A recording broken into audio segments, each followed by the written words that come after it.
Previously, in Tremor City.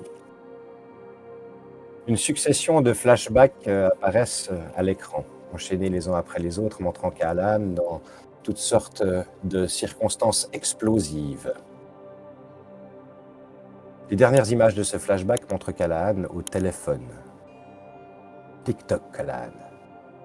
Tic-toc. Il semblerait que quelqu'un en ait après lui.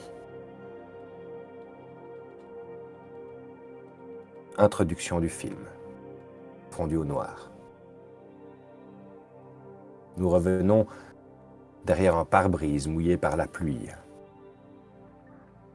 Un homme derrière son volant, une braise de cigarette dans la nuit.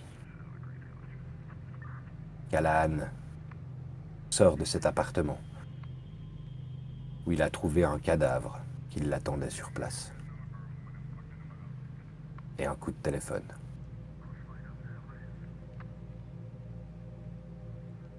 Tu es dans ta voiture, Ouais.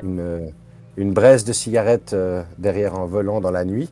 Il est sans doute autour des 19h par là autour, si ça ne correspond pas à l'heure sur laquelle nous avions fini, c'est pas grave.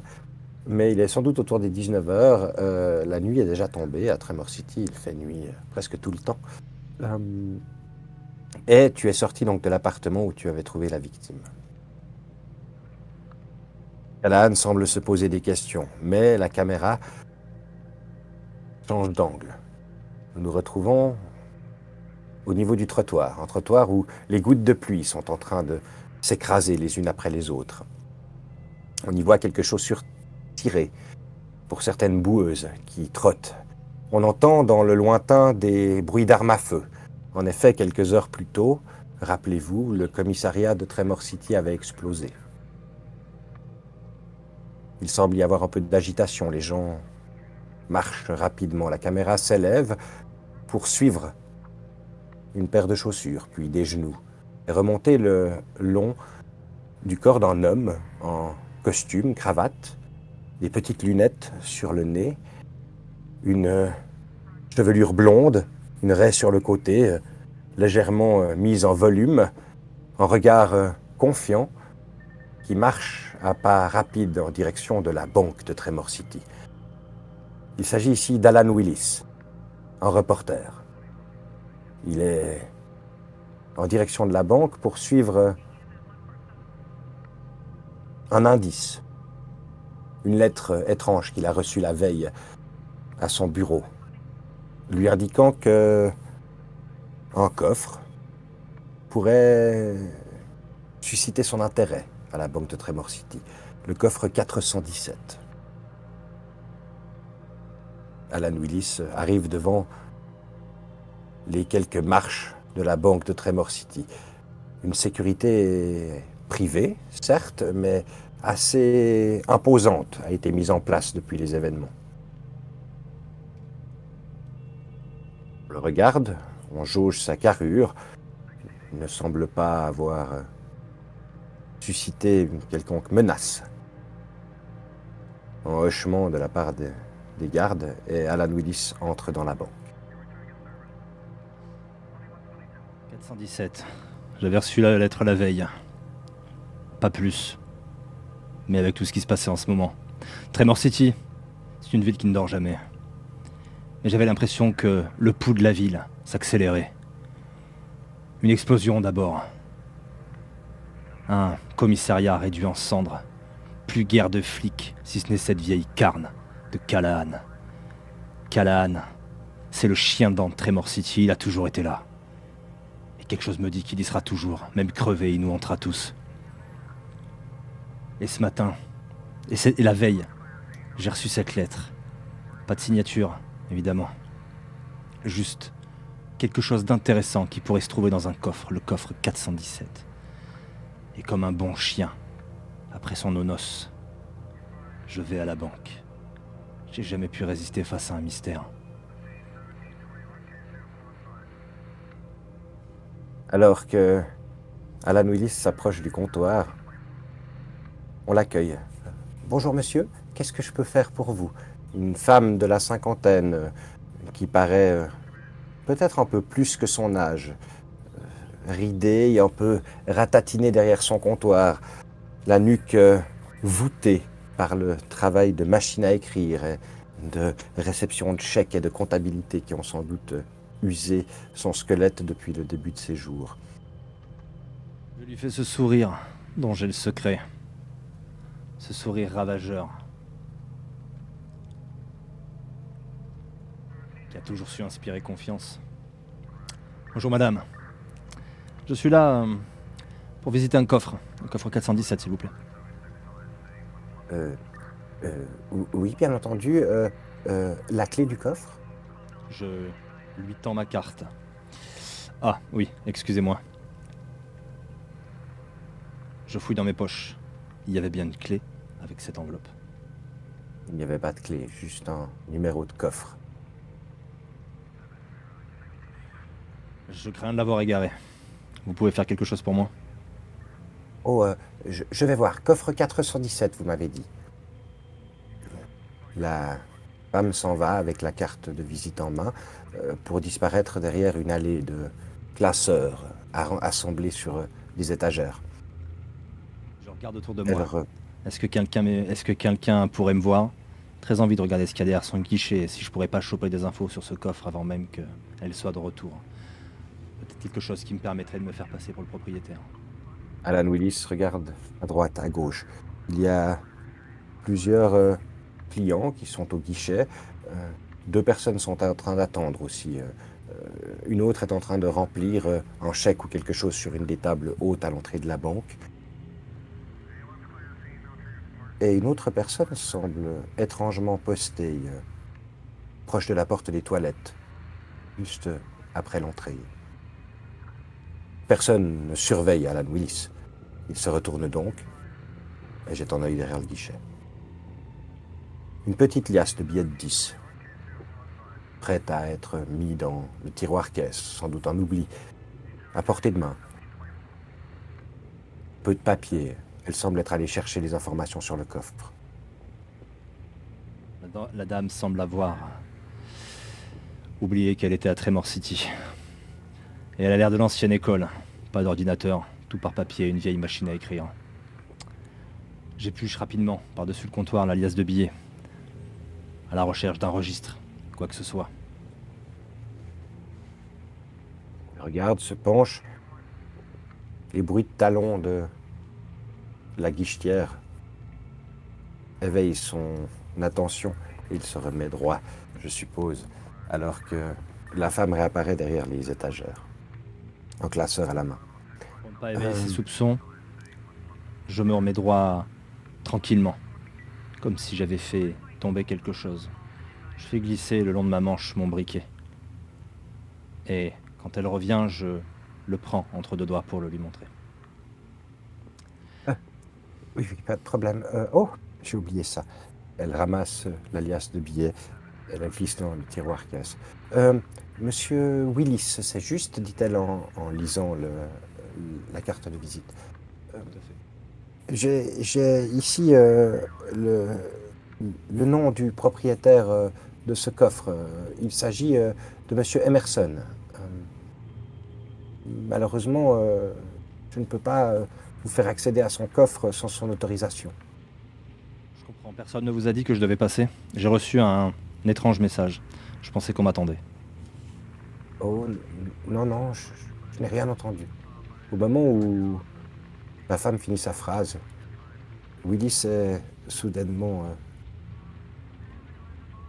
choqué par une détonation assez forte provenant de l'enceinte de la banque, suivie d'un claquement de porte et de plusieurs détonations venant de l'extérieur. Alors qu'il se retourne et que la caméra se retourne avec lui, il voit 4 individus cagoulés entrer dans la banque.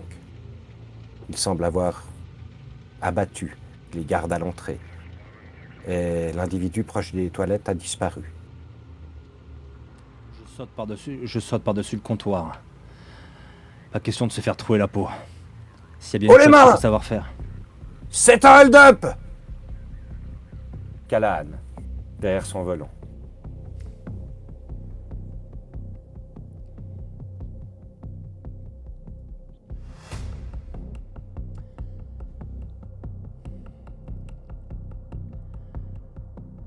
À cette heure-ci, la pluie ne s'est pas encore mise à battre sur mon pare-brise.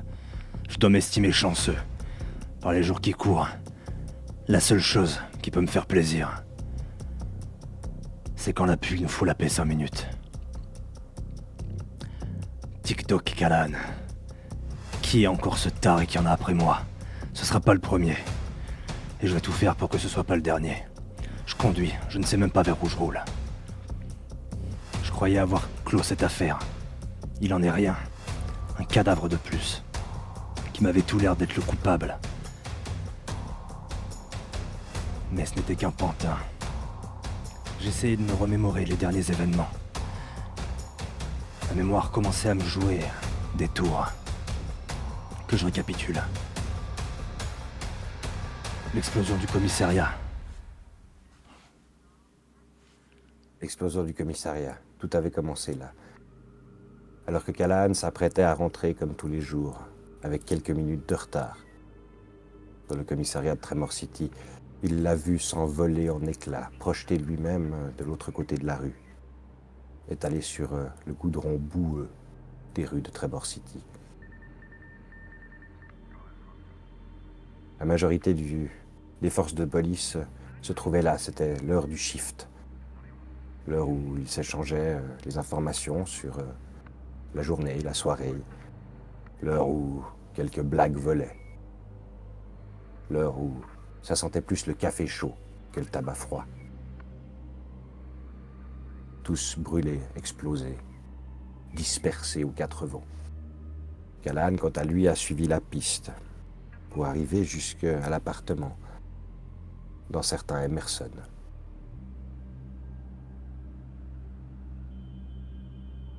Il semblerait que ce dernier ait cherché à se venger des services de police pour une vieille affaire à laquelle Callahan aurait participé. Mort, des causes d'une maladie ou de causes incertaines, cet homme gisait là, alors que Callahan pensait pouvoir mettre la main sur un suspect qu'il pourrait faire payer. Il n'a trouvé qu'un vieil homme mort. Puis, alors que la justice semblait avoir échappé des poignes de l'inspecteur, un téléphone sonna, avec quelqu'un qui lui disait que ce ne serait pas fini, qu'il y avait encore des choses à faire, des choses à comprendre. Les seules forces de police qu'il reste maintenant, c'est le bataillon des cadets, des jeunes blancs-becs qui n'ont pas encore passé leur examen, qui n'ont pas encore le droit de patrouiller les rues de Tremor City, mais c'est tout ce qu'il reste. Et finalement, ils ont fait le travail. Lorsqu'il a fallu sécuriser certains lieux pendant l'enquête de Callahan, ils étaient là, en couverture, en support, et semblent prêts à en découdre. Qui sait? Peut-être que ces petites racines n'ont pas encore été rongées par la corruption. Quoi qu'il en soit, ils sont seuls et ne savent pas vraiment ce qu'il faut faire. Et ils n'étaient pas les seuls. J'aurais pas dû me laisser endormir. Cette enquête avait été trop facile. On m'avait attiré jusqu'à cette maison, jusqu'à ce macabé. Mais qui? Et pourquoi? Je conduisais à ce pub minable qui allait nous servir un temps de QG avec les cadets, dans l'espoir d'y trouver quelques gamins et de leur donner un os à ronger, quelque chose qui me permettrait d'avancer.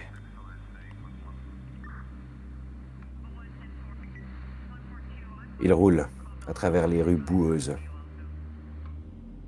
Il arrive finalement à la caserne des cadets, une espèce d'université avec des jolis carrés d'herbe et quelques buissons floraux. Une tentative sans doute vaine de montrer ce que pourrait être Tremor City pour les forces de police qui allaient rejoindre les rangs. Ils sont là-bas, certains postés à l'entrée devant ces espèces de grillages qui pourraient retenir sans doute quelques mendiants ou ivrognes, mais pas des émeutiers. Mais ils sont là, ils gardent le portail. La caméra suit le rétroviseur de Callahan, embué, alors qu'il s'arrête devant le grillage. Ah, inspecteur, bienvenue, on espérait que vous alliez venir. Vous êtes un peu tout ce qui reste. Hein. Enfin, sauf votre respect, quoi. Rassemblez les cadets, en civil, et qui me rejoignent au Sullivan. Ici, on n'est pas à l'abri d'une autre attaque. Et qui gardent ça pour eux, hein. Je veux que ce soit un QG discret. Très bien, inspecteur, ce sera fait. Ce sera fait. Je rassemble mes idées en me dirigeant dans le pub pour y attendre les cadets. J'essaie de me rappeler de cet homme que j'ai trouvé mort, de cette lettre, ce qu'il avait écrit.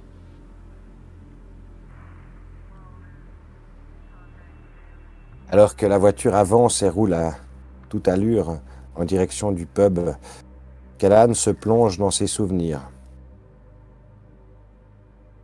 Il se souvient que l'homme l'accusait d'avoir laissé tomber une enquête à propos, semble-t-il, d'une personne disparue.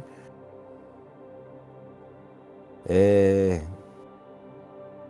qu'il ait souhaité se venger de Callahan et des services de police d'ailleurs. La lettre était assez vague finalement, la vengeance d'un homme qui peut-être n'avait pas les moyens de savoir que Callahan aurait quelques minutes de retard chaque matin ou chaque soir. Le coup de téléphone, quant à lui, semble être celui qui orchestre cette histoire et qui aurait peut-être su que Callahan arrivait quelques minutes en retard au travail. Cette ombre, ces yeux dans la nuit, qui semble observer chaque fait et geste, qui savait que Callahan se trouvait chez Emerson, qui savait que Callahan se trouvait juste devant les portes au moment de l'explosion. Il savait tout. C'est lui le problème.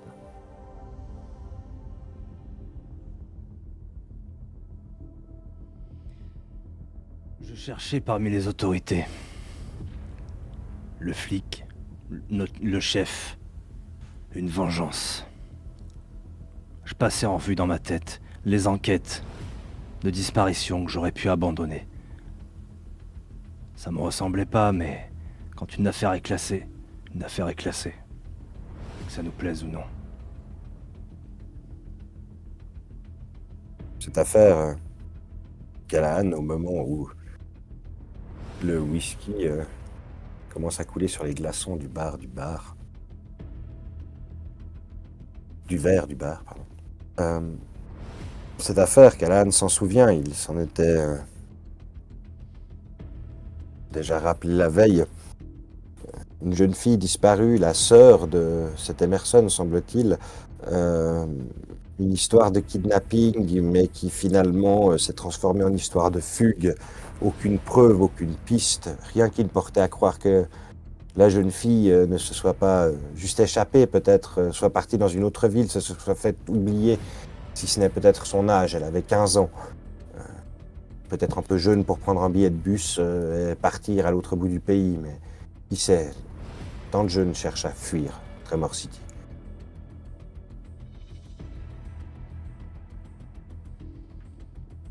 Il allait falloir que je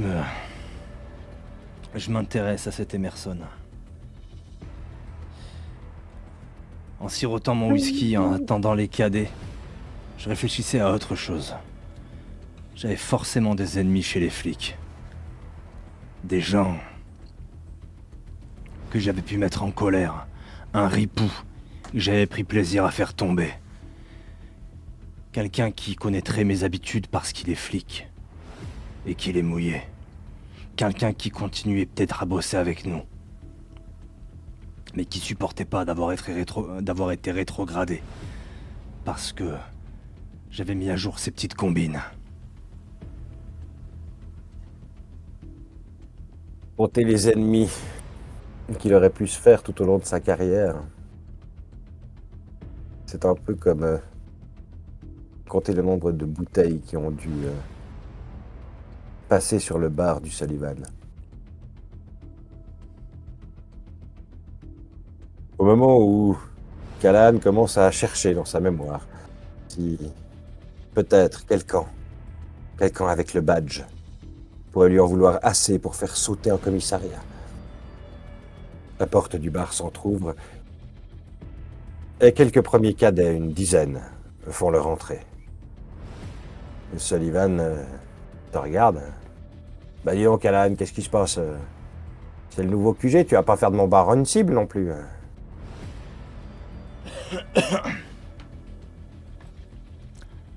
On va tâcher d'être discret. Ils sont tous en civil. Tu les as reconnus.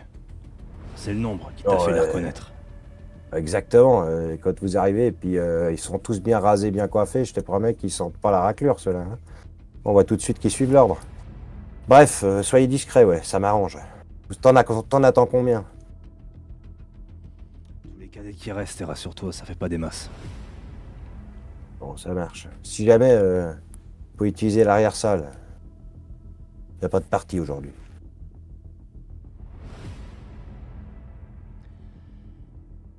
Inspecteur, un jeune cadet, probablement 2 ans avant son examen pour lui, s'approche, salue l'inspecteur d'un salut un peu discret, semblant se rappeler qu'il était en civil. Ici, il va falloir tâcher d'être discret. Très bien, inspecteur. Je voulais juste vous dire, on ne sera pas tous là. Il y en a 10, ils sont partis à la banque. Il semblerait qu'il y ait une attaque à la banque centrale de Trevor City. J'imagine qu'il va falloir que j'y aille aussi. Bon. Puisque vous êtes là, commencez par prendre les ordres. Et puis je vais me rendre sur place. Emerson. J'ai un contact au FBI. Voilà sa carte. Si jamais avec vos recherches à l'état civil, vous trouvez rien, demandez au FBI. Je veux savoir ce qui est devenu Madame Emerson, la sœur de la victime que j'ai trouvée. Très bien, inspecteur. Elle a Madame disparu. Emerson.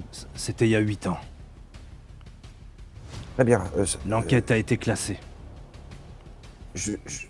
8 ans, il sort un petit calepin de la poche de sa chemise comme ça, et puis il commence à prendre des notes.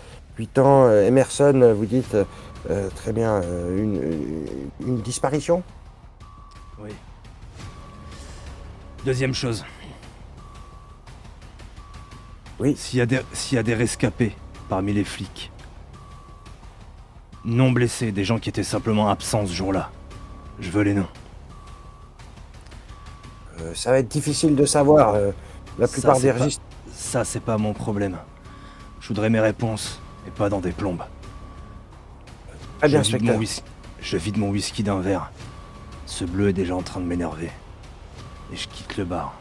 Vous savez ce que vous avez à faire, vous autres. Écoutez-lui, là. Je prends pas le temps de lui demander son nom. Alors que Et je Callahan sort du pub, il entend derrière lui. Bon, vous faites comme je vous dis, il m'a expliqué ce qu'il fallait que je fasse. Donc, à mes ordres. Hein. La porte se ferme et Callahan monte dans sa voiture pour partir en direction de la banque centrale, c'est juste? Tout à fait. Très bien. La voiture file à travers les rues pour aller dans les quartiers un peu plus riches de Tremor City. La banque centrale, en effet, dans un quartier relativement protégé. Étonnant qu'une attaque ait lieu. Les sécurités privées sont particulièrement bien tenues dans ce quartier. Quoi qu'il en soit, Callahan arrive devant la banque centrale, ou plutôt le pâté de maison précédent. Alors tu vas pouvoir switcher. On Ah oui? On est à 4430. Excellent. Alors que Callahan parque sa voiture devant la banque et qu'il voit une dizaine de cadets appuyés sur le toit de leur voiture ou le capot de leur voiture, leur arme en joue de l'entrée de la banque, essayant de communiquer via un porte-voix, en ordonnant aux braqueurs de sortir de la banque les mains en l'air. La caméra coupe en direction d'Alan Willis, plaqué derrière le comptoir de la banque. Les braqueurs semblent avoir réuni la plupart des clients qui se trouvaient de l'autre côté, au centre de la pièce, et s'approchent doucement des comptoirs.